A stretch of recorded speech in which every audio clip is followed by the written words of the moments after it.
நான் வந்து பார்த்தீங்கன்னா, கரெக்ட்டா கோயம்பேடு பக்கத்தில இருக்கேன். இத நான் ரொம்ப நாளா சொல்லணும்னு நெனச்சுக்கிட்டே இருந்தேன்.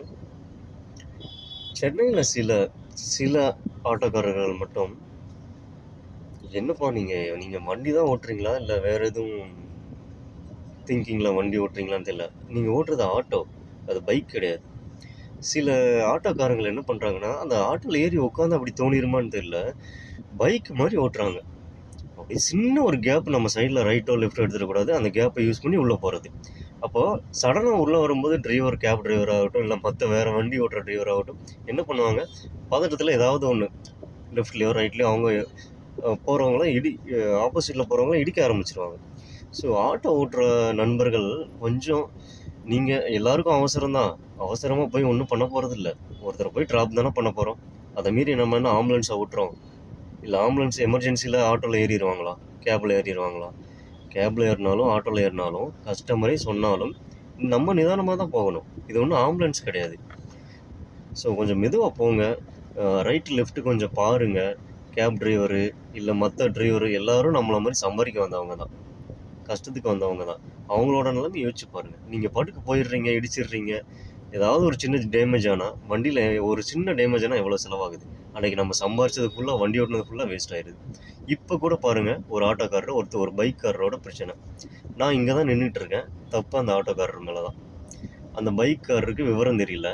அவரும் இருக்கிறத குடுக்குறேன், ஏதோ பணம் குடுக்குறேன்னு சொல்லியிருப்பார் போல. அவர் ரூ. 2000 வேணும்னு சொல்லி ஆர்கியூமென்ட் பண்ணிட்டு இருக்காரு. ஒண்ணும் இல்ல, லேசா அந்த ஆட்டோக்காரர் சைடு எடுத்ததுனால அந்த பைக்காரு கண்ட்ரோல் பண்ண முடியாம இடிச்சிட்டாரு. இது ஒரு பிரச்சனை. இத பேசி முடிச்சுட்டு போயிருக்கலாம். ஆனா அந்த ஆட்டோக்காரர் எவ்வளோ ஒரு ஒரு கெட்ட வார்த்தையில பேசுறது, ஒரு மாரி ரகடா பேசுறது. அந்த ஆட்டோலயும் ஒரு பேசஞ்சர் உட்காந்துருக்காங்க. அவங்களுக்கும் டைம் வேஸ்ட் ஆகுது.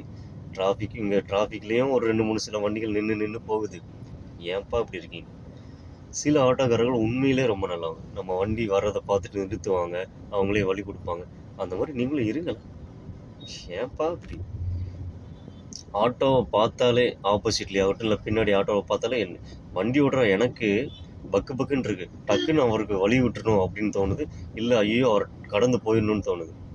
தயவு செஞ்சு ஆட்டோக்காரங்க கொஞ்சம் பார்த்து மெதுவா ஓட்டுங்க. சின்ன கேப் இருந்தா போயிடலாம்னு நெனைக்காதீங்க. நீங்க சின்ன கேப் இருக்குன்னு சொல்லிட்டு போயிடலாம்னு நெனைக்கும்போது அவங்க லெஃப்ட் எடுப்பாங்க. வேற மாரி ஆயிரும். கொஞ்சம் புரிஞ்சுட்டு ஆட்டோ ஓட்டுங்க. நான் சொன்னேன் இல்லையா? அந்த ஆட்டோக்காரங்களும், அந்த பைக்காரரும் எப்படி பேசுறாங்க பார்த்தீங்களா? எல்லாம் கெட்ட வார்த்தை. கெட்ட வார்த்தை போட்டு பேசுறது, வீட்ல உள்ள ஆட்கள பத்தி பேசுறது.